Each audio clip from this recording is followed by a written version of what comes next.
Dum, dum, dum, dum.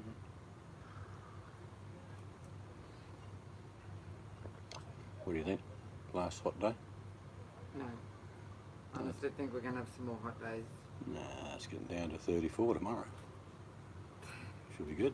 Yeah, And that's 20s, humidity. 29s, 28s. No, I don't think it's quite over yet. Well, it's been 100, but it's mainly the humidity that's been sticky the last couple of days, eh? Yeah.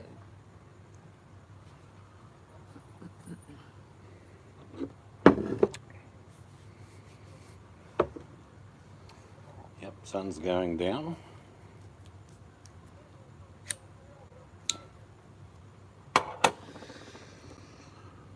Good evening, Bully. Well, I would rent you, Bully. I really would. I promise I would.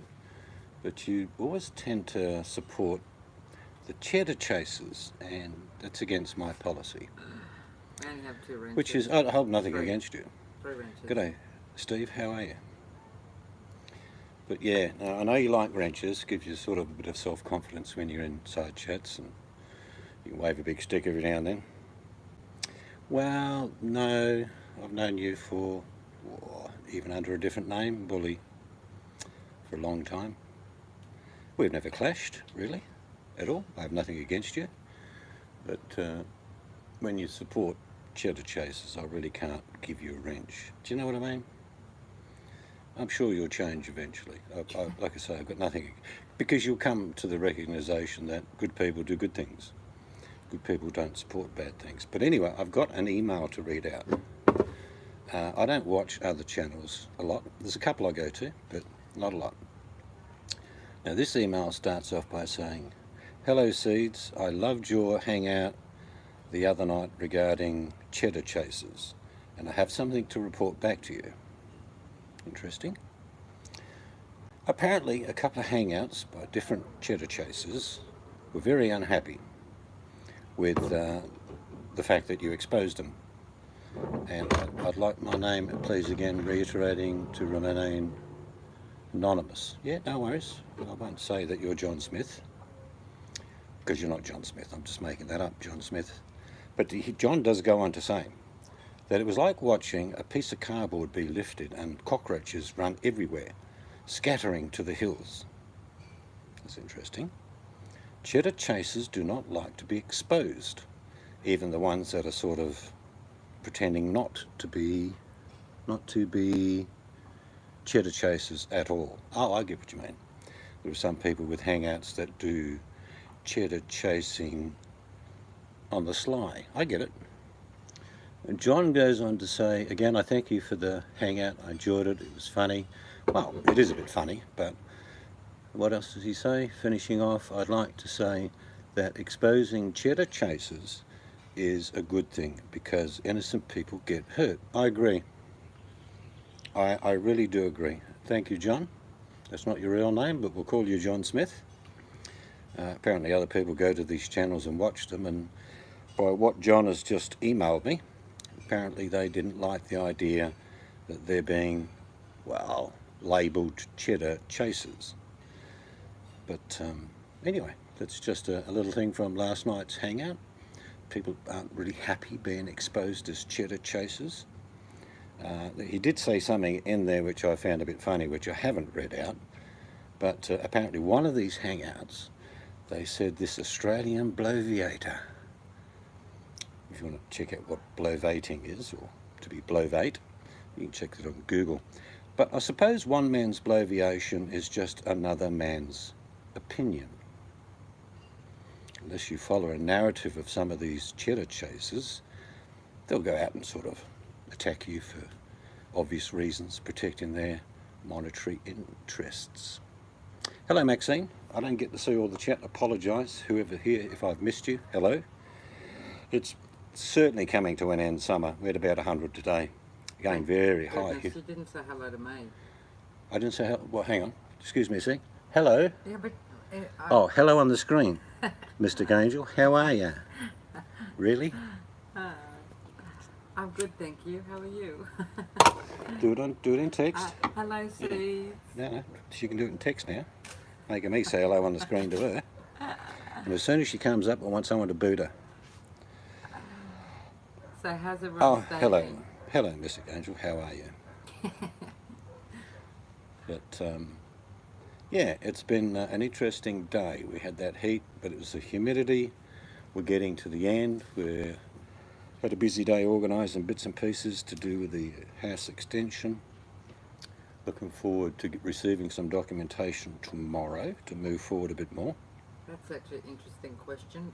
What are the house prices like now we people in the chat live? Give you an idea, if I fired a rifle, I'd be about 6 or 7 kilometres, or about 4 mile from the centre of Perth. So we're pretty close, an inner suburb, if you like. And blocks of land, now I'll do it in square metres, 1,000 square metres, which is a quarter acre. All right, ours is only 800 square metres, so about a little bit less than a quarter acre. But all the blocks around here, this size, are about 500 to 600,000. You won't get any cheaper. In fact, they sell smaller blocks, 330 square metres, wasn't it? Yeah. About an eighth of an acre, well, actually about a tenth of an acre, to be honest. And they're going for 400,000. It's ridiculous. We have never liked having people on our, right next to you. A lot of the suburbs in Australia, that's what they do. We've got plenty of space down the back. G'day, biker. Plenty of space around the side. And we could subdivide this, but we don't like that idea. Yep, you'd make more money, but we want a backyard, a pool. We want all the kids and grandkids to enjoy what we have. But yeah, some block sizes are getting incredibly small. So how much is property around where people in the chat live? That's an interesting question. I mean, I suppose a quarter acre is pretty much universal for a block size around the world. What would that cost where you live? I'm not trying to see how much wealth you have, by the way. I'm just curious. Around your area or around Yeah. your city. Just what's the average quarter acre block? Here it would be 500,000 to 600,000, easy.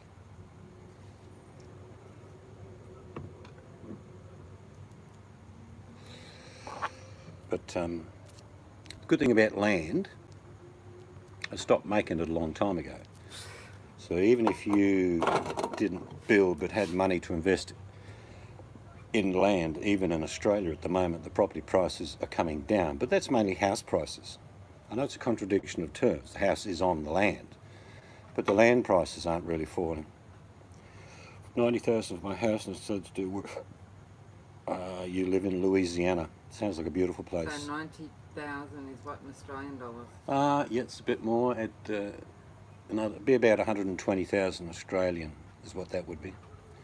140,000 for a quarter acre, and whoop whoop. That's even expensive for whoop whoop.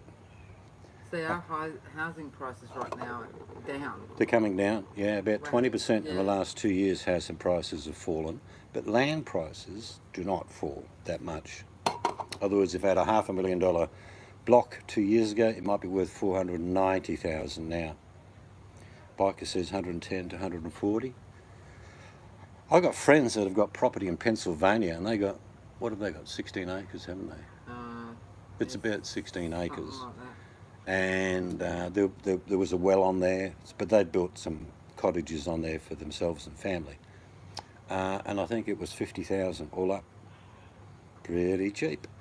Good part of Pennsylvania too. Good rainfall, not flooding area, good pasture. But yeah, so that's good value. I mean, you do buy cheap houses. Good morning, VMAC. If you're in the US, you can buy cheap houses all over the place. It's just, as an investor, would you fix them up and tenant them out and hope no one destroyed them? I like semi-country. Hopefully I'll live in full country when I have ducks, chickens. Yeah, Maxine, I think it's inherent in all of us. We want to have something, place to grow food, have chickens. Maybe you like horses. I used to have horses many years ago. But we all want that. Our cities are pretty well designed in Australia. Like, we don't have massive high-rise. I'll do a video and drive you into the city one day and show you Perth. It looks like any other major city around the world. It's beautiful. There are parks everywhere. So give our state credit for that. And the roads are really easy to navigate. Otherwise, you just come off your own little roads, head to a freeway. You can get anywhere within 20 minutes, and it's really well designed. Yeah, it's the same here. The further out from the city you go, the cheaper it is. Yeah. I mean, like, yeah. Steve said he'd like to own 100 acres. Yeah, it's good, but I wouldn't like to care for 100 acres. I had 3.5 acres once and had it for a number of years. I grew watermelons, passion fruit. I made some good money as far as cash crops goes. Big house, I had a 6-bedroom house, 4 bathrooms, and a big granny flat. And it was a lot of upkeep, a lot of work. But 100 acres is really beautiful. If you've got a good cottage, good water, I imagine you'd probably go solar power for most of what you need. Though I hear electricity prices are a lot cheaper. Hello, Danny and Kathy. A lot cheaper in the US than they are here in Australia, trust me. So Kathy here. Yeah, Biker just summed up what I said. He's got 145 acres and wish he only had 5. Kathy said here, it's the further out, the higher. That's unusual. Depends if it's good grazing land or it has rivers. Yeah, like having 100 acres is great as long as it's bushland or it's natural forest and looks after itself. But even Australia, if you've got natural bushland, you're required to try and do fire protection. Because if your area catches on fire and causes a major fire elsewhere, you can be held responsible. So 145 acres is a lot of land. In fact, if you stood in the middle of 145 acres, it's unlikely you could see each corner. It'll be a long way away. BC, we are between 2 major cities. Yeah, that seems like a good spot. Because we're between 2 major cities. Well, very remote Western Australia as far as Australia goes. You're looking at a state that has 7 deserts, kid you not.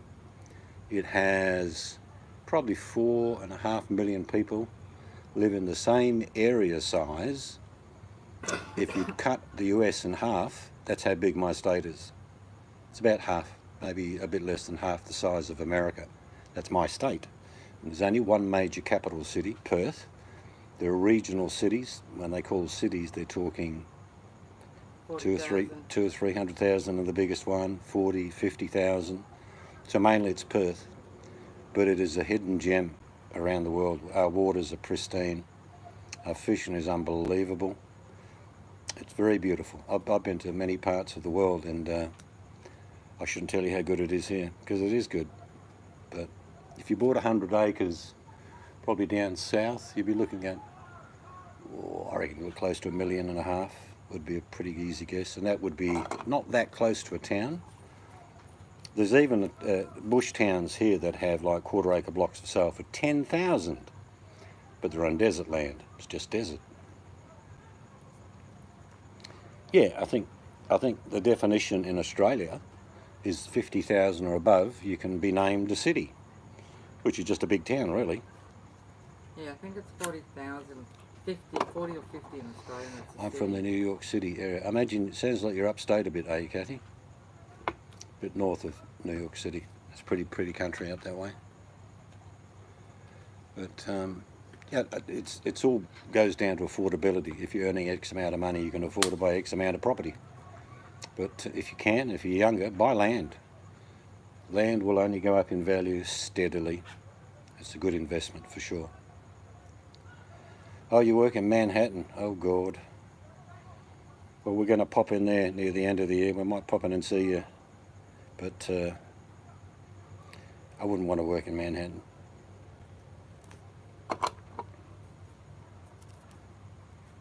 Indianapolis and Bloomington. Ah, cool. The Indy 500. They do actually, I don't know which channel they broadcast it on here, but they do. And it just goes forever, and cars travel at, I don't know, 250 miles an hour, going round in a big circle. I think I watched it many years ago. Dale Earnhardt. He was a good driver. Sadly, he passed away.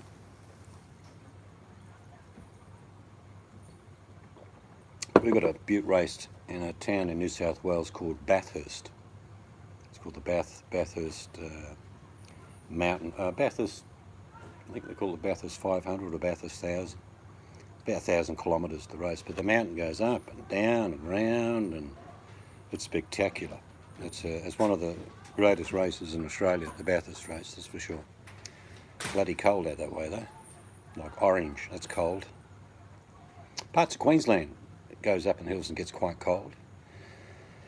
Sure, my husband's from Queens, most of his family works in Manhattan and just cannot do the city too much, weird people.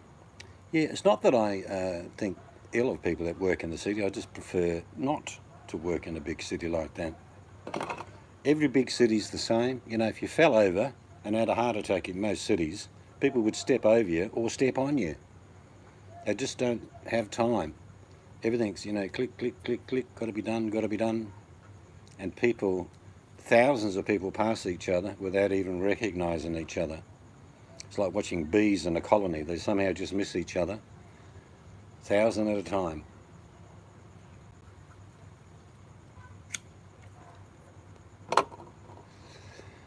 But wherever you live, you've taken a decision to live there. And each of our own little areas we enjoy. That's why we decide to stay there, of course. New Yorkers can rise to the occasion. Yeah, probably. I'm being generalising though, Kathy. I've seen it happen. And I did stop. But it's a rarity. People just don't want to know. They're the same people that will stop if there's a car accident and watch for an hour. But if someone's fallen over on the sidewalk, most people just walk past them. It's pretty sad, really. In the bush in Australia, and I'm sure it's the same in the US, if I was driving along and some bloke's pulled over, whether he's got his bonnet up or not, I would pull over and say, everything all right, mate? He'd probably say, yeah, just taking a piss, all good. But we all do that. We all carry extra water because that's one of the biggest killers in my country, as you can imagine, is not having enough water on board. And then if someone's got a radiator problem, you can help try and fix the hose best you can and give them the extra water. But there's no way in the world you'd drive past them. Your name would be mud. If someone said, you know, say that someone caught up with you at a servo 100 mile up the road, I said, you didn't stop for that bugger, what's the go there? They'd have a go at you. Even if all you could do is not try and help fix whatever problem it is, but you could get someone to come and help them, that's what you do. I've done that. How many purses have you found? I think you found a couple, haven't you? Yeah. I found a wallet at a mini golf place, actually. It was in a coastal town north of it called Kalbarri. Yeah. It had water, money, credit cards, everything. Obviously someone had just sat down after playing, maybe with their kids or whatever, and I said to the lady at the counter, can you try and contact this person? So, yeah, it's not right to keep someone else's money. And I'll be honest with you, whether I had $300 or $400 in cash in my wallet, the only thing I would want back is my wallet. I would like the cash. I would like the cash back. All your cards. But all your driver's license, cards, all the knickknacks you carry in there, I want my wallet back. So when I found that wallet, I certainly wanted the owner to get it back. Queens to Times Square. Yes, Barbarella, it's not just bad luck, it's just the wrong thing to do. It could be me, that's what I'm saying. It could have been my wallet that someone found and I get in contact and they give me my wallet back, which is great.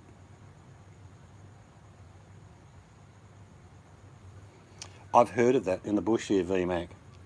There used to be an old general store in a bush town where I live where the locals knew he left the back door open. And he said, you know, just get the basics, write a note and then fix me up in the morning. And sure enough, there'd be half a dozen people go there at 10 o'clock at night, grab a pack of smokes, write it down.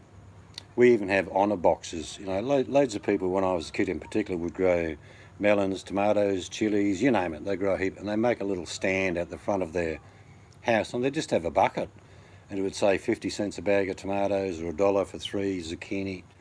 And I don't think anyone ever, probably did, but I mean, I've never heard of someone getting ripped off. The honour system, I think that's just about gone now though, sadly. Mel says, how was dinner? Very nice. And I can tell you Mel picked up some nice T-bone for 70% off. You did? No, Mel did. Oh, Mel. So, did you have the T-bones for tonight, Mel? How'd you know that? I talked to her earlier. Oh. On Hookers Chat. I'll look for a bargain. But, yeah, Mel picked up 2 nice T-bones. Yeah. 70% off. Just don't like T-bones. I'll have T-bone. No, I'm not a big meat eater. Well, it's basically your ribeye and your sirloin in a big Yeah. T-section of the cow's back. It's probably nice, but I'm not that big a meat eater. Yeah, we mainly just go to Coles. I don't like Woolies meat as a general rule. Yeah, I don't like people looting Yeah, during Coles storms. is good too, Mel. That's just so wrong. It's yeah, T-bone's nice, but this is a true story. We went to New Zealand about 2000. G'day, Bulldog. We went to New Zealand about 2004 to Queenstown, and we like to look around. We found some of the offbeat cafes and restaurants, little ones, 10, 12 seaters. And I went there with 3 or 4 friends, and everyone ordered what they wanted. And I wasn't that hungry. I said to the lady, "Can I just have a small T-bone?" And she said, "Yep, we do that."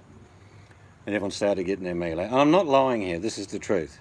What they'd done is got a normal T-bone and cut it down the middle, and you could see through the, you know what I mean? And they put it on my table. And I said, "That's not a small T-bone. That's a shaving of a T-bone." And the waitress just laughed, saying, "Well, I only dish it up." But it was ridiculous. They'd actually cut the T-bone, down the bone, all the way through it. So what is And it would look like a little sail. what is a white bone? Mel's asking. White bone, yeah, same. It's just a lower part of the beast, a white bone. It's just as good. It's no good asking me. I wouldn't know. I'd buy mince and beef sausages. And bread. Yeah, and bread. I love My wife bread. could just go shopping and get Oh, milk that's and what bread. I forgot to do.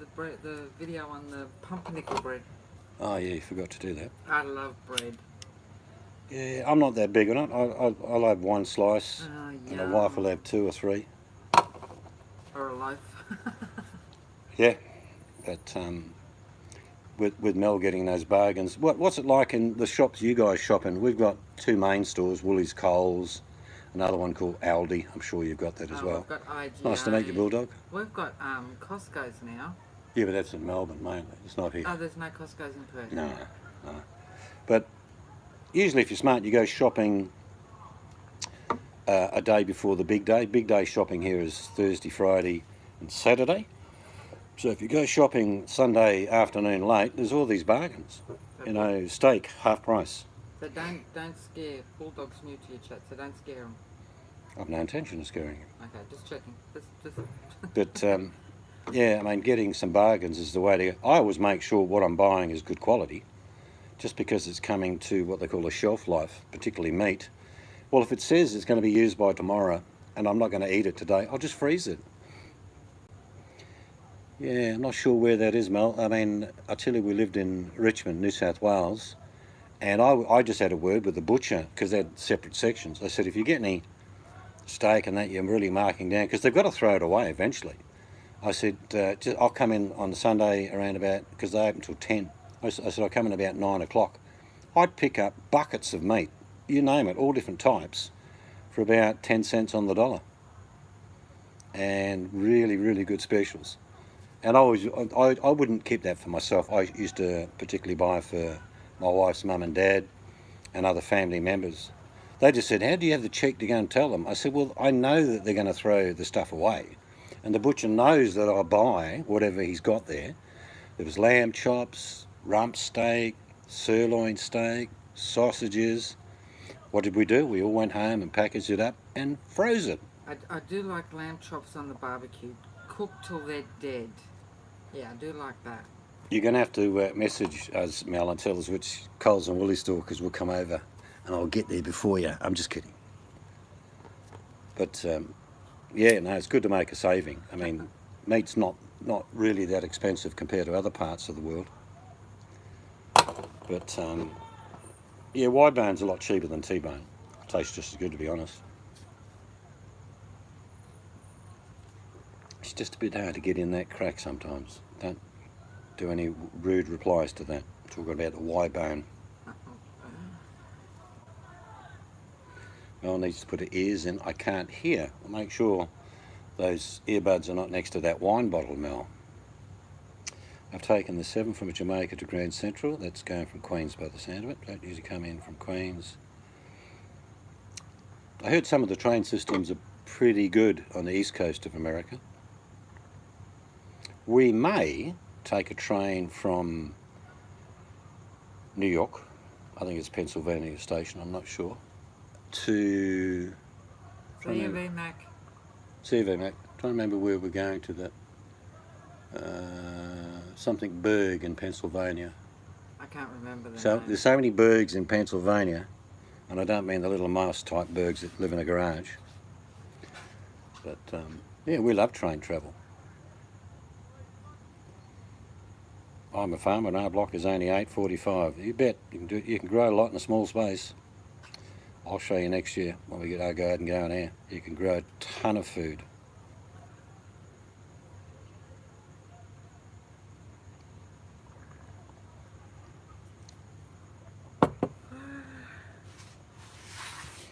Well, 2 chickens normally give you about 8 eggs a week on average. Some parts of the year you get none, and some parts of the year they'll lay an egg a day. So, yep, you're a farmer. Mel, no question. You produce. The more you produce, the less you consume. It's true. If you just do like things that are expensive in Australia, you can't hear anything. Here it's hang on, it is 7 something. nearly 7:30 at night here on a Tuesday. Barbarella. Yeah, clucky hens, they can be, they just won't move. I can only give you one suggestion. Get a little plastic Tupperware container and half fill it with feed, because they won't even get off to feed and somehow get water near them. A clucky hen Noon in Sweden. can die because it's so, it might not even be sitting on anything. Was it Maxine wrote Pittsburgh or there's Greenberg? No, Pittsburgh, that's what I was thinking, Pittsburgh. We will be thinking of going from, I think it's Pennsylvania Station in New York to Pittsburgh, but I think it doesn't go all the way. I think there might be a bus involved. We'll have to go visit. I don't really know, but I think We'll that's have to go visit Biker. He's got lots of animals. Farmer Aussie, Farmer Bulldog. E-I-E-I-O, and on Mel's farm there was a chicken. I'm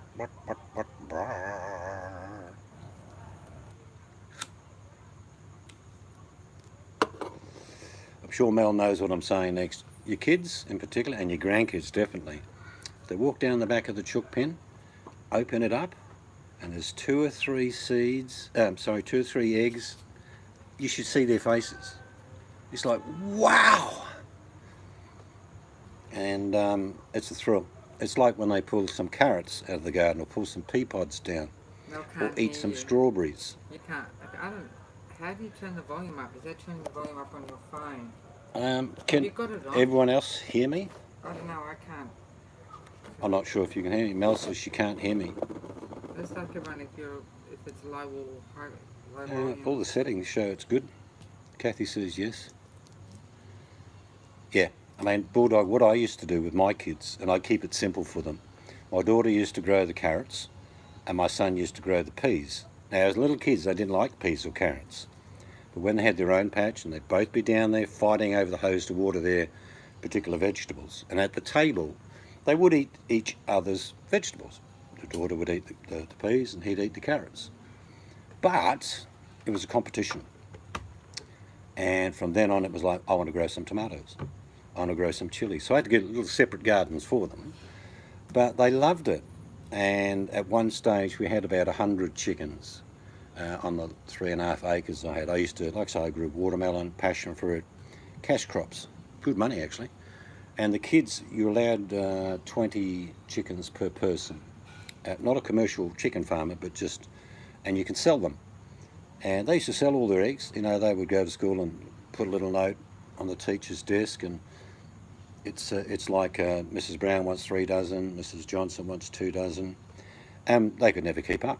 They made good money, and I said to them, you can buy your clothing and bikes, and they did. They bought their toys that they wanted, not Christmas toys, but I mean stuff they wanted. Showed them that you put a bit in, do a little bit of hamming, egging if you like, and you get a reward for it. And I used to help them when they helped pick the watermelons and the passion fruit. We'd go to market, they'd see what money I would get, and I'd give them, you know, 20 or 30 bucks each, and they loved that. So involving the kids in the growing process, the picking process, and the reward process. That's the bit they love the best. But kids love that stuff. I'm saddened that most people don't even bother having any vegetables in their gardens. Even if you just grew pumpkins, it's not a big effort.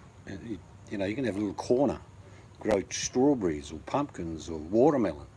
There's always some little space in someone's yard, and the kids love it. You tell them you've got to water the pumpkins every couple of days. All these things, they get involved with it and they get fascinated with it.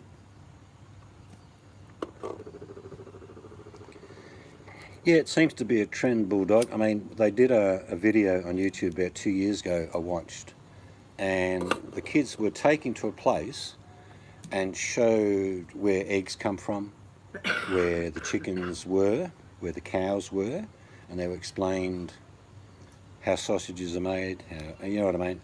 And a lot of them were like, they're okay with it, because most kids that were asked before they took them out on this video, they asked, where do eggs come from? And they said, the cooler section of the supermarket. Where does lamb come from? Do you like lamb? They go, oh, we love lamb. Where does that come from? The meat section at the supermarket. What they were actually emphasising is that modern day kids had no idea where the food came from other than the supermarket. And that's not a good thing. You know, you should know that an animal has to die for you to consume the meat. But if you explain that the animal was pretty happy for most of its life, even though it may be quite short, particularly in chickens' cases, and they enjoy chicken. It's so, like our niece. She won't eat meat unless she has raised it and slaughtered it herself. Yep. Then she'll eat it. Yep. But she will not eat meat outside of her own home.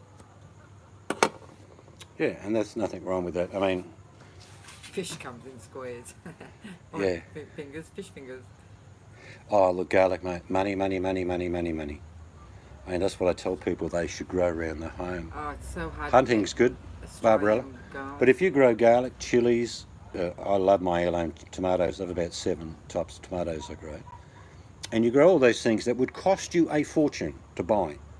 It does, you know, the old story with garlic all around the world, believe me, it's pretty much universal, is that you plant it on the darkest day of the year, or winter solstice, and you harvest it on the hottest, or the summer solstice. That's not quite true in some parts of the world, but that's a general rule of thumb.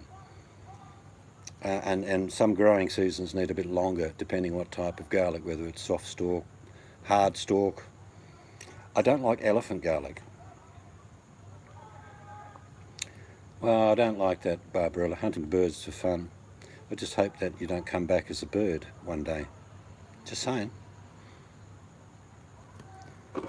Yeah, but garlic, your own garlic, oh, look, I mean, if you've grown garlic, you know what I mean about seed pods on top. The garlic, if you let it go, will actually have these little seed pods. And I don't know, the average garlic, I think, has about 20 to 30 of these tiny little seeds. Well, you can actually plant them, and then you end up with just one bulb the next year. And then you plant that bulb, and you end up with a clove. So it is a process. Australian garlic is expensive, isn't it? Very expensive. That's 40, all I'll buy. $45, $55 a kilo. That's why it's a great crop to grow. Well, it is here for us. When I can get it. Yeah, they flood the market with that cheap Chinese garlic. I won't touch you. Well, no, that's fine, Barbarella. I will always kill something in the bush, but I will always eat it. But killing them for fun, I would not do. I don't shed a tear when I shoot a bush turkey or Well, actually, wild animals. We can't do. Can't do that anymore, but you used to be able to shoot bush turkeys when I was a kid. Hello, Sharon B. But, you know, eating your own food that you've caught is also very special. Oh, yeah. Look, I mean, garlic is a gift. I think if you consume... Are you hunting clay pigeons? Are you tongue-in-cheek, deeply impressed? Thank you, Barbara. But the smell of garlic is just awesome. You put a little bit of butter and olive oil in a pan, throw in some garlic, put in a handful of deveined prawns, big buggers of course, stir them around for about, I don't know, a minute and a half each side, pour in some cream, put it on a plate with a bit of Oh, See, that garlic smells, prawns. That smells nice, but I wouldn't eat that because of the prawns. That's okay. Oh, hold on. No, it's a Harry Potter. No, he didn't offend me. I have no problem in shooting an animal. Zero problem. To eat. Or But to I'm going to protect. eat it. Yeah, I protect, am going yeah. to eat it. Yeah, you got him, Barbarella, when you said you do clay pigeons. Mind you, Barbarella, I did once help. I was quite young at the time. I was about 15. I went out bush north of here to a town called Eneabba. And in the 70s, they had a terrible drought. I mean, shocking. Well, we rounded up about, I think, 5,000 sheep.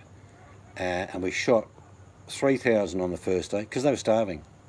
But that's So we shot them. different. Yeah. But we couldn't shoot anymore because we'd run out of bullets. And at the time, the government was giving farmers assistance by bullets. So he went and picked up the remainder and we shot them the next day. But before we shot them, we dug a massive, big, with a D9 dozer, big trench. Terrible. And he tried for 2 months prior just to give them away. Some people picked up 10 or 15 or whatever, but there was nowhere to take them within the state that there was natural grassland. The whole state was under drought. That was very sad, shooting them, but it was a mercy killing. You know, if you're really, really starving as an animal, that's a terrible death. It wasn't nice. They looked horrible. So, yeah, I would shoot an animal for that reason as well. The only animal that's ever scared me in my life, I was at a place in East Alligator up in Darwin. I'm just going to sound like Crocodile Dundee now. Here you go, mate. We went out bush shooting, trying to find a medium-sized buffalo. We had a licence. We could bring down a buffalo, and yeah, we'd cut it up there and then and take it home. But it turned into the hunter becoming the hunted. A herd of water buffalo. On about dusk, we were just about to give up because we hadn't sighted anything. We heard the snorting and we knew it was a bull. And I couldn't see the bull, and my mate couldn't see the bull. We both climbed these ironbark trees. You know, we would look like squirrels. Straight up we went. So I sat in that ironbark tree, and my mate was about 20 yards away, sitting up in his ironbark tree, with the rub of the buffaloes against the tree and the north, all that, until 5 in the morning. I spent a night in a ironbark tree, because if the buffalo got hold of you, it'd kill you. What about the seal? Oh yeah, that's another adventure. I used to love body surfing as well as surfing, but used to pick some good dumpers. And if surfers know what I'm talking about, they're no good to surf, but they're fantastic fun. That's where a wave crests up and rolls. They're great for body surfing, and I used to get just about halfway out of the water, arched out, and I was coming in after about half hour mucking around, and I felt like a leather belt hit my stomach and rolled me. As I was coming, I was rolled, and I'm just thinking, hello, what is this? And I just kept going towards the beach, and I swear there's a trench of sand probably 40 yards beyond the beach before I stopped. And I turned around and looked back into the water, and it's a bloody great big seal. But for me, at the time, I'm thinking great white, because there's plenty around where I was doing what I was doing. And yeah, so that's probably the only time that I thought I'm gone in the water. I've dived with sharks, and they're like little dogs. Every now and then you've got to poke them to bugger them off. But this thing, this big seal, not a little one, he rolled me. What he'd done, he'd gone underneath it and just flipped me. But I didn't know it was that. I felt something hit my stomach. I got flipped, mouthful of water. But like I say, I kept swimming up sand. I turn around and the seal is on the edge of the water looking at me, doing this with his head, as if to say, come back in, we'll do it again. And I'm like, no way in the world. I think it's time to go over to Studio 2. Okay, you ready, ladies and gentlemen? It's a bit of a journey. It's a lot of work technically to do this, but here we go. That's so close. Studio 2. Studio 2. Yeah, that scared the shit out of me. Barbara lives by the sea and saw a seal But is it rare to have them around your area, Barbarella? Alright, enjoy your walk, Kathy. Kathy's going to walk the dog. I used to swim about a mile from the beach out to a place called Seal Rocks, where there are heaps of seals, but you know the little ones, the smaller seals? They used to swim with it, but they never bothered you. With this bloody big seal, he was big, a bull seal. Well, animals sometimes lose their way, so anything's possible. I mean, how far did the crocodiles come down once? Carnarvon had one. Yeah, and they usually weren't in that area.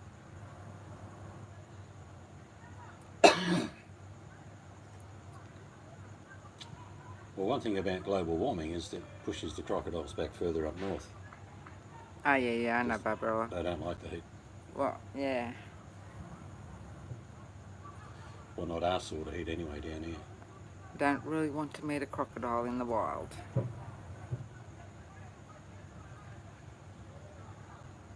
I suppose you can hear the football players. Well, maybe Mel can't. Can you hear us now, Mel? I don't know where she is.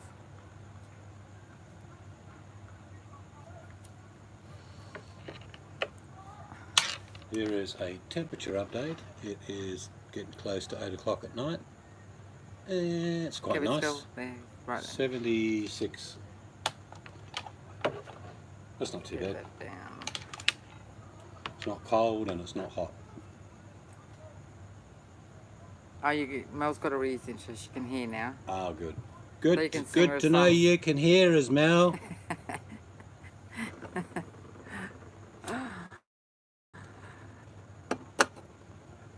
Well, when Seed sings to you, I'll tell him not to do it too loud. Barbara enjoyed your pea soup. We love our pea soup. Oh, the pea and ham soup, yeah. That was your mum's favourite, wasn't it? Yeah.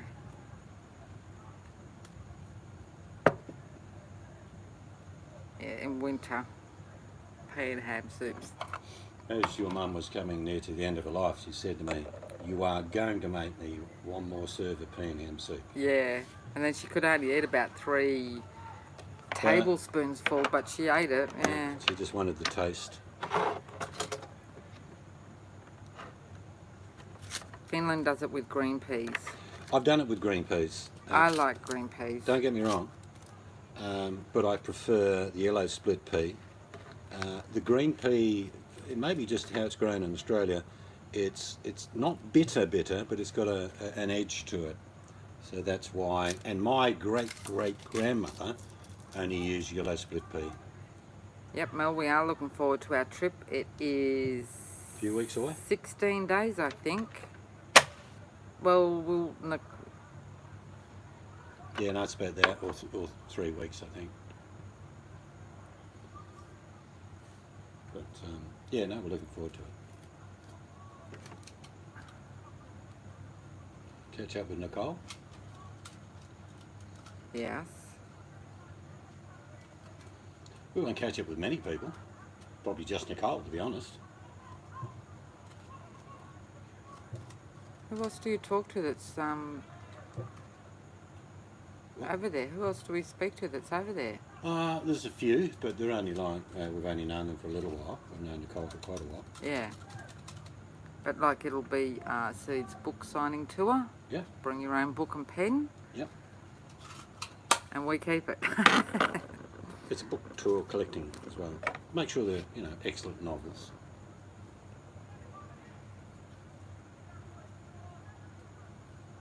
You're not offending him, Barbarella. Who? Barbarella's saying, Seeds, again, I hope I'm not offending you. No, you're going to have to do a lot better to try. I get offended not very easily. No, like I say, the only thing about the animals, I don't like people that just shoot them for sport. Oh, trophy hunters. We Don't don't like like that. trophy hunters. I have no problem, and I've shot many animals, but I've eaten all of them. So Mel says when they organise a camping trip, we'll be sure to invite. Well, if it's glamping, I'll come. Yeah, what you need is a campsite that's got 5-star accommodation just off the side of it. Don't get me wrong. I've lived rough. My mum was a pioneer woman. She moved from Germany to Australia.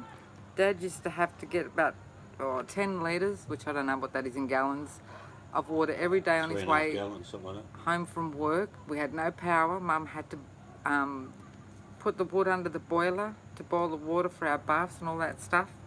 Yeah, so I have lived it. But it was fun. It was a fun life. Danny says, as a child, lived off the vegetables garden, corn, squash, zucchini, tomato, many more. Yep. But then after a while, our neighbours would help themselves, leaving us none. So Mum destroyed the garden. Oh, that's a bit mean of your neighbours.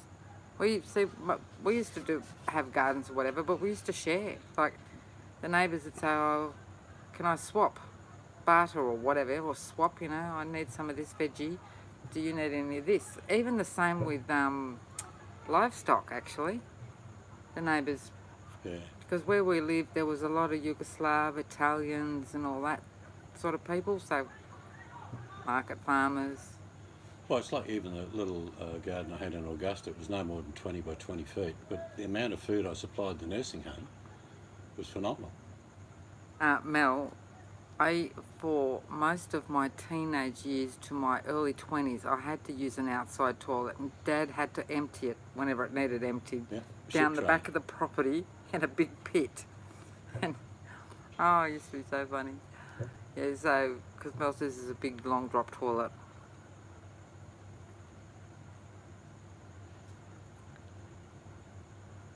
Yeah, no, stealing from your neighbours, that's ridiculous. The size of those moths under those lights. See how they? Yeah. Monsters. So you love outside toilets, Barbara. Do you mean compost toilet type thing? I think she means a drop straight into a septic tank by the sound of it. Or flush into a septic tank. Mm. Pretty much what they used to be when I was a kid. That's another thing that's very normal for people my age who grew up. Oh. We only ever had tank water. Yeah, same here. It's not.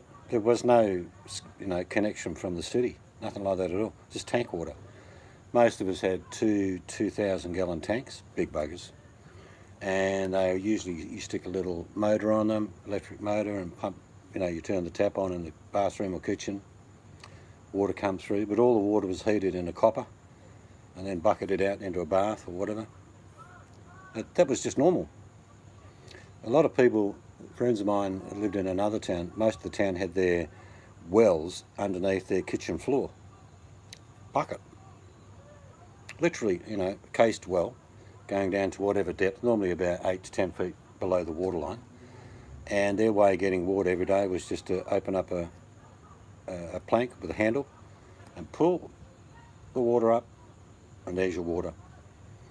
And you don't use a lot of water. I'm part Swedish, part Romanian. Summers were spent in poverty in Romania, but I bet you had fun. There's the difference. I mean, when you've got nothing, and I've been there, having fun, you just make it up. You have imaginary wars with your friends, and it's great. I think it's sad the amount of technology that kids have got these days. Our grandkids are the same. Every device you can imagine. But they still like to come outside and muck around, have fun, which I force them to do, but they do it. Water witching for a well. I've probably dug 3 wells myself. It's called a casing drop. You get half a well casing, which is about, I don't know, probably about 3.5 foot across. And what you do, you start digging, use a bit of water, dig out a bit more, dig, and they drop. And you go about 10 feet. Normally water where I was digging was only about 15 feet. And then you put more casings on top and you drop, and because they lock in, they drop as a unit, you know what I mean? And then you get to the very bottom where you're happy.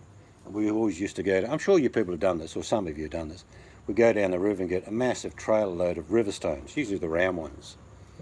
And you'd fill up the first 3 feet of the bottom of the well, and all this time you're having the pump going to push the water out so you don't drown, and then you fill up the bottom with river stones. And then generally what happens is the water goes through the river stones, seeps up, because it'll just, like osmosis, get to a certain level. and then you're within that casing, and then yeah.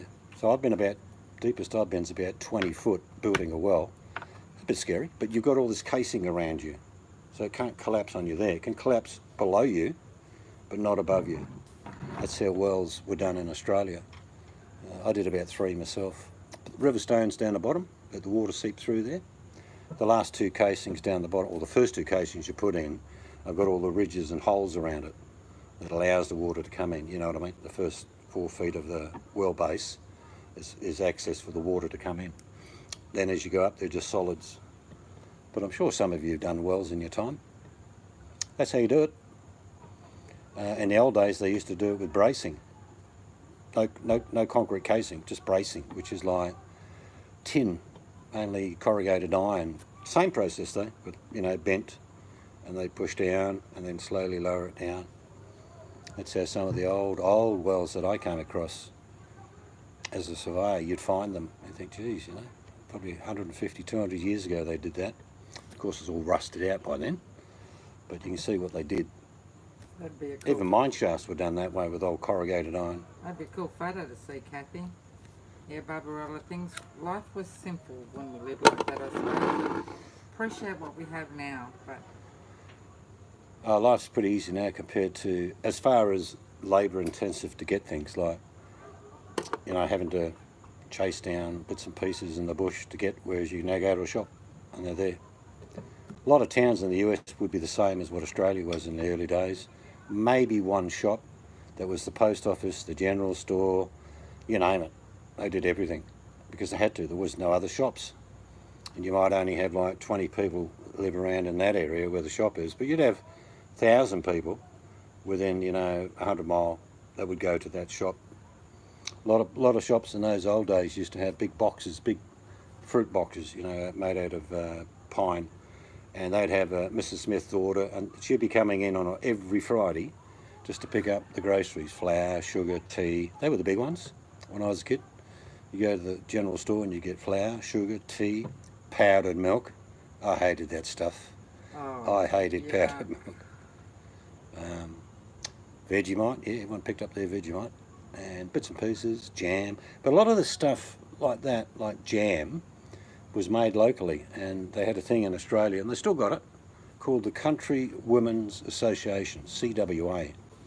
And they'd have meetings every month and competitions during the year, and if someone was doing it hard, these women would go around with boxes of groceries and give it to them. I hated powdered milk. I just detested it. Well, I even tried water just on the cornflakes at one stage because the powdered milk was so disgusting. Anyway, back to Studio 2, the main studio, by the way. No, I'm Studio 1. So, I'm presuming witching, what is it? Witching means divining. Yeah? Divining rods? I've done it. It works. I've just never heard it called that. I've just, because Dad used to do it on the property we It's called had. divining in Australia. Yeah, divining. We call it divining. Powdered eggs. Oh, yeah. Oh, ox tongue and kidney stew. Yuck. Nothing wrong with ox tongue. Beautiful. Yeah, well, as long as the spiders stay out the way. Actually, I think it's on Seed's channel. When we moved to go look after my mum, we had an outside toilet. But it was a flush one, but it was outside. I went to get some toilet paper off, and this damn huntsman came out from under the toilet paper. It's on your channel somewhere. Yeah, we never kill them. Oh my god, it Don't just kill them. get absolute hell. I did pants around the ankles, stood up, just didn't know what to do. Yeah, big huntsman. Yeah, just somewhere on Seed's channel is the video of it. Best one I had was the one that was in the bed.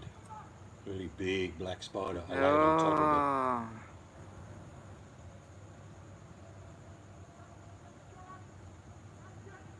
Kathy says she was raised by her grandparents. She doesn't even think you could have handled it. We used to, I'm sure Kathy would know, we used to put our clothes inside out. And they'd be inside out all night till morning, and then you make sure there was nothing on the outside, and then you turn into the right way up, and then no spiders. Yeah. Then put it on. Well, I'm telling you, Barbarella and Bulldog, if you go to Seed's channel and if you, in the search bar on his channel, I can't quite remember Spider. what he called it, either type in Huntsman or Spider, you know, and it'll come up. About the size of your hand, isn't it? Oh man, I can't believe how calm I was, because I was sitting on the toilet, went to get the paper, and I just went, ugh. Oh, and another night, because when we went over to look after Mum, we sort of lived in a shed. Long story. My sister didn't have room in the house, so, but I was with Mum 24/7, so we were in the shed. And I mean, we could have got a house, but we wouldn't have been there then. yeah, Seeds was in the outside toilet, and I'm sitting there, and this is suburbia, looking out the door of the shed, and I'm thinking, oh my God, that's a fox. A fox had walked past. Now, that's very unusual to get them. Well, they do come because there was bushland just not far away, but it's slowed enough. I know I didn't imagine it. Like you, Barbara, was saying the seal. This was a fox, and all I could do, I went inside the shed a little bit because I could talk to Seeds through the toilet that way. I said, a fox just went past.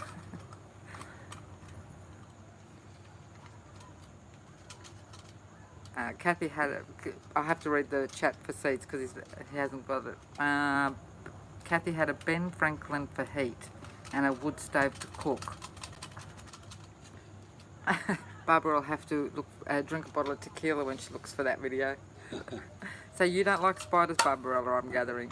Yeah, oh, tarantulas, no thank you. Yeah. I think, what do we get here? Tarantulas are protected where you are, Steve. Yeah, we get tarantulas in Australia. Yeah, but I don't know if ours are protected. Our biggest one's the bird spider. Yeah. Huge thing. Yeah, shoes, check your shoes, yeah. These black spiders we get here, they're really weird. They actually won't crawl up around the place. They actually walk along the floor and go along the skirting board.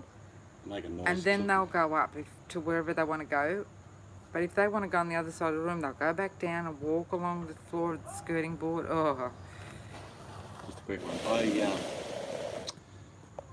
When I was about 14, I went out bush at any of it where these sheep were. And years later, went out. Unfortunately, shot all the sheep that were there when I was 14. But this bloke had an outside dunny, but he also had the outside dunny was also half dunny, half woodshed. You imagine you walk into a big room and there's a dunny. So, I mean, they're doing what I had to do, and looked in the corner where there was an old newspaper sort of half shredded near the wood.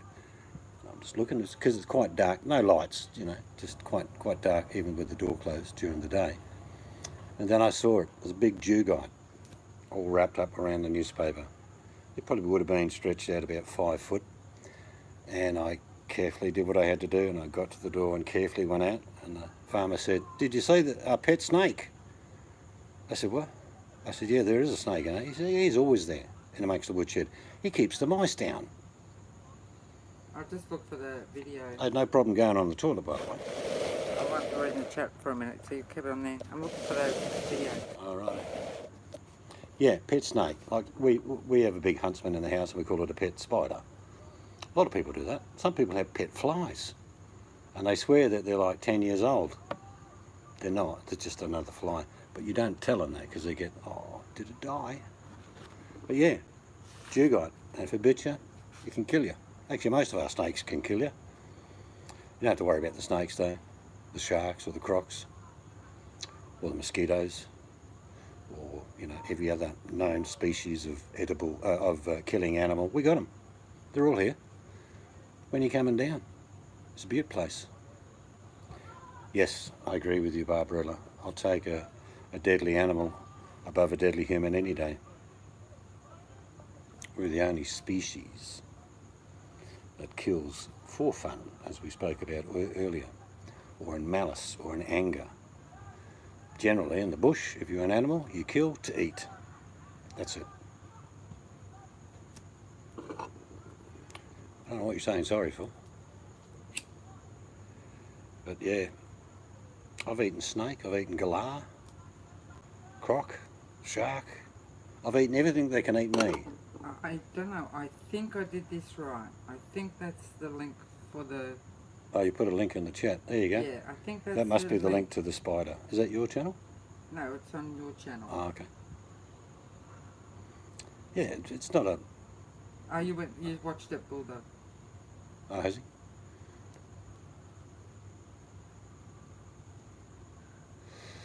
Yeah, I don't mind. Like I said, I used to play with snakes as a kid. I thought it was fun. 2 years later, someone explained to me, all those snakes can kill you. And I used to just play with them. Fly them around, muck around, pick them up by the tail, and I found out all of them could have killed me. I was pretty quick. I was pretty nimble as a kid, so it never bit me. Come close a few times. I legit capped myself. Oh, you mean corrupt yourself? Nah. Huntsman's done. I mean, Huntsman's... I've never been bitten by a Huntsman. Toyota Huntsman. I've been bitten... A Toyota Huntsman. I've been bitten by a redback. I was finding out a puncture in a tyre, you know, a big nail had gone through and I wanted to put a patch on the inside of the tyre. And I got this sting on my arm. And then after I'd fitted the tyre and looked on the ground, there was this half-dead big redback. And my arm was really starting to... like a bee sting. So I thought I better go to the hospital, find out what the go is. I waited 2 hours in the waiting room, all right, and my arm had swollen by then. Imagine a big welt, you know, my arm had sort of nearly doubled in size. And I was feeling a bit, you know, about to spew and all that sort of thing, be sick. I got in and said to the doctor, and he said, how long ago were you bitten? I said, about 3.5 hours ago now. He said, you'll be right. I said, what does that mean? He said, well, if you're going to be really, you know, on death's door, it would have happened an hour ago. Yeah, well, Barbara... So I'm waiting in the waiting room, possibly dying. I said to the lady, I've been bitten by a redback. She said, no worries, sit down. We'll get to you. Yeah, it's stung, yeah. People do die from spider bites, but not that common in Australia. Barbarella records that had sunglasses on. When I had the acreage, I had Bulldog. A neighbour of mine was a marine engine specialist. He used to cater for all the fishing boats, you know, buying new Cummins diesels and all that. And he'd always have these big boxes, and they were always treated, you know what I mean? I mean, huge boxes, probably about 3 feet high, 5 feet wide, 8 feet long. And he was over at my house having a bonfire in the middle of winter, and everyone was having a good time. And we're just about out of firewood. And he said, oh, look, we're going down the back of my place, there's a couple of these big boxes. So me and my mate went over and grabbed one, walked about, I don't know, 400 yards, pretty heavy box, but we just put it straight on the fire.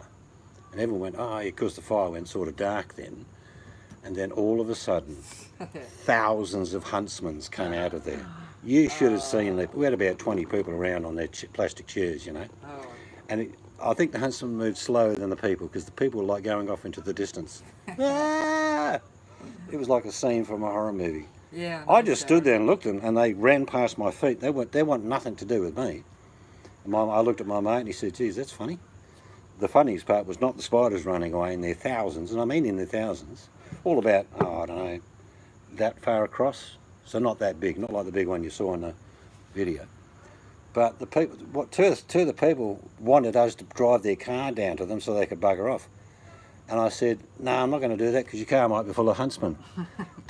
Of course they weren't, but they were like opening the door. Remember that huntsman? We lived in Tasmania when we came back from Tasmania back to Sydney. Yeah. Another big one, like the one even bigger than the video you just saw. He must have been living underneath the number plate for I don't know how long. I'm sure we brought him from Tasmania with us across the boat. We went to get petrol one night, and I just was in the passenger. I said, wind your window up. Don't ask questions, just do as I say, wind the window up. And he'd just sitting there, why? What's wrong? Wind the window up. And here's this huntsman going up, across the front window, then come down my side. And of course I had to get milk, that's why we went to the shop. And I said, I'm not getting out the car. Yeah, I said, you can go get the milk. He was huge. But they're a very common spider here, the huntsman. Yeah. It's like we never killed daddy longlegs. Oh, white tip, but bulldog got no. Yes, I've been bitten by a white tip. I think it was only a baby. I was very, very lucky, the doctor said. No. My mate's wife got bitten on her little finger, and to this day she's got half the finger's gone, and it's all mangled, and that's just from the attack of the poison. Yeah, no, I was very lucky, but I use this stuff called Rescue Remedy. I just grabbed this bottle of Rescue Remedy I had and just put it straight on the bite. Went straight to the doctor with it. Yeah. Yeah, I got bitten on the arm by one. Someone want some of the hard stuff? Yeah?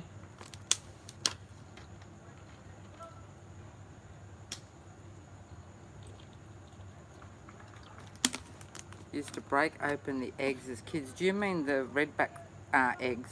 The pods. I used to do that with little lizards' eggs. Thinking back now, it wasn't a very good thing to do, but yeah. Oh God, Mel. She used to break the eggs open, see the babies scatter everywhere. She seemed Of the like she's, redback or of the huntsman?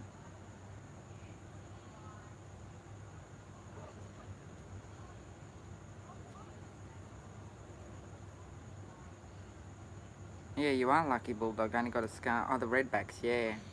See, that's the only thing about the outside toilet.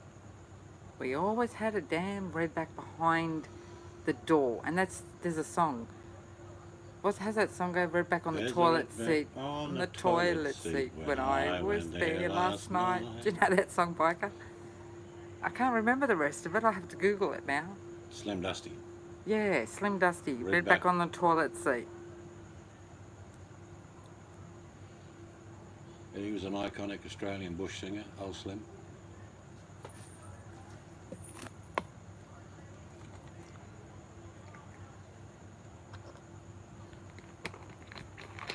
I bet you're the ones who know the song are singing that song in their head now. Oh, Mum used to have a goat. Oh, we had to wrestle the damn goat to go to the toilet. He ended up on the dinner table.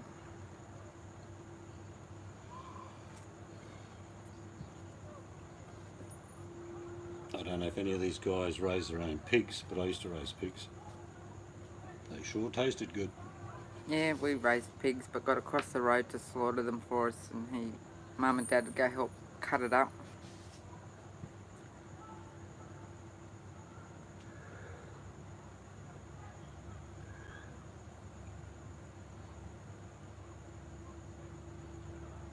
So Mel's a bit of a tomboy. She don't own a dress. Oh, she's a Jean Levi girl. Oh, apart from one from a wedding. She's a Levi girl.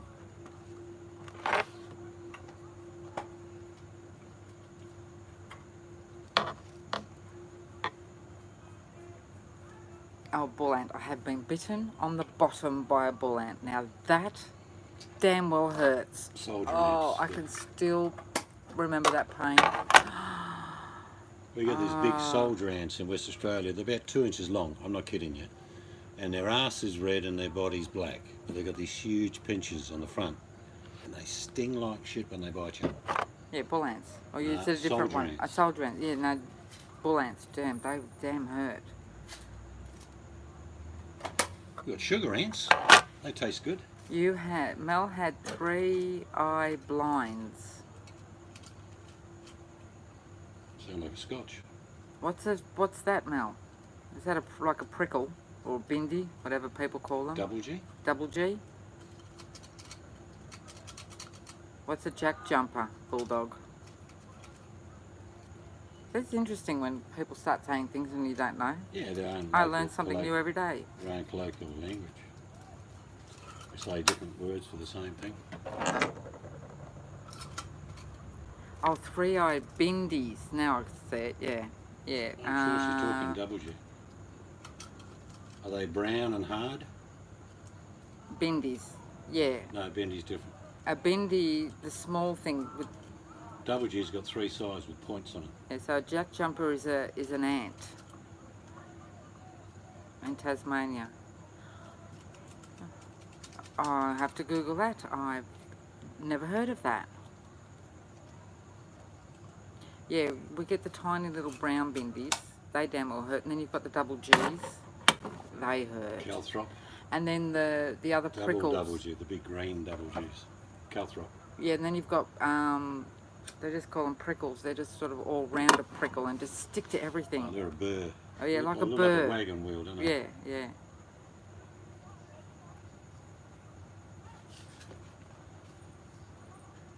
The only thing we saw when we lived in Tasmania were those cute little things in the backyard. What were those They were little miniature wallies. miniature wallabies? Oh, they were so cute. About 16 inches high they were. Yeah, the G one. Darker colour, real dark collar on them. I Yeah, prefer. they're so cute. Hundreds of them, look like big rats. Yeah, it came out at night. Oh, can you hear the footy players? No, that's just a normal drama I hangout should. on YouTube. It's That's a what that is. drama hangout. I should walk his round there. See the men in shorts, girls. Quokkas. Oh, quokkas, I know. They're so cute. I have to go and have to turn it. Mel's been around to... You've been to Rottnest, I guess, Mel? Yeah? Righto, where the quokkas are. It's a nice little island. It's all tourist now, though. Not a place I like to go, no, 'cause it's just full of tourists. And people do terrible things to those quokkas. Actually, some bloke went to jail last year, didn't he, for kicking one or something. Good on it. Why people want to hurt animals, I never know.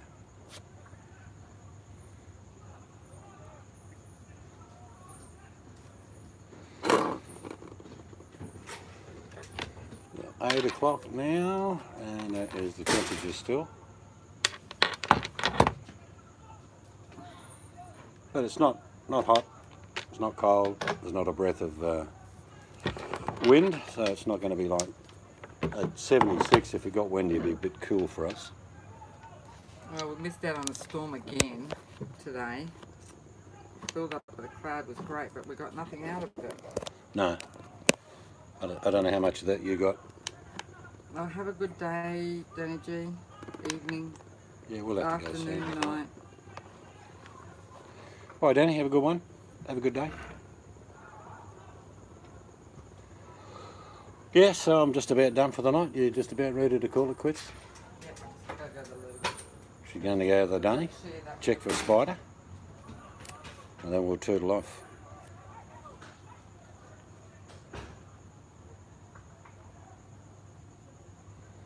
No worries, Mel. Like I say, I'd go camping. I'd just throw a swag on the ground or a blanket next to the fire, next to an esky, and I'm good. But not the wife. It's not going to happen. He'd be like, no. She'd be like, there's no room service. Many a time I just throw a blanket on the beach, light a fire, kick back. I used to like when I go fishing in winter, I used to take a bottle of Stone's Green Ginger. Stone's Green Ginger wine, or when I used to go sailing. Nice little drop that. Have it every now and again now, just on a bit of ice. But if you're in the middle of winter and you're fishing and you're cold, it was a gut warmer. If you don't like ginger, you wouldn't drink it. So what's today? Today is Tuesday, I think, isn't it? Yeah, that used to be called a chaser when I was a kid, bulldog. Just a little zip of ginger and a beer. Disgusting. What do you mean everything's disgusting to you, Mel? You young women are all the same. What? Ginger, oh, I love ginger. In my food, in my drinks. She doesn't like Stone's Green Ginger. Oh no, I don't either. That's quite taste. Used to be an old mate of mine, sailing mate of mine, he used to take out a bottle of called Autumn Brown Sherry. It'd be the cheapest drink you could possibly buy. He said, have a swig of that. I said, righto. I thought, jeez, I'm not having any more of that. Autumn Brown Sherry. I think it was about $1 a bottle. Mind you, my Stone's Green Ginger was only a couple of bucks a bottle. In the old days. Oh, Mel's going to do some work, is she? I'm going to, I don't know what I'm going to do. Catch up on some videos, I suppose. I'm going to hunt down some more building materials for the extension. Go online and do a bit of that. So, people, thank you for coming. I will eventually have people on a panel so you can hear other people than just us talk. Yeah, that'd be But good. we've got to build on first. Inside the cottage is okay, but I'm not buying a new computer yet until we get the extension and I get my office built, so we'll do it then for sure. So if you have been, thank you very much for coming along and saying good day. Hope you, wherever you are on the planet, you have a good one, a good day or good night. So nice to meet you, Bulldog. Be kind to each other. Unless you need to stand on someone's throat because it's for their own good. I always say that.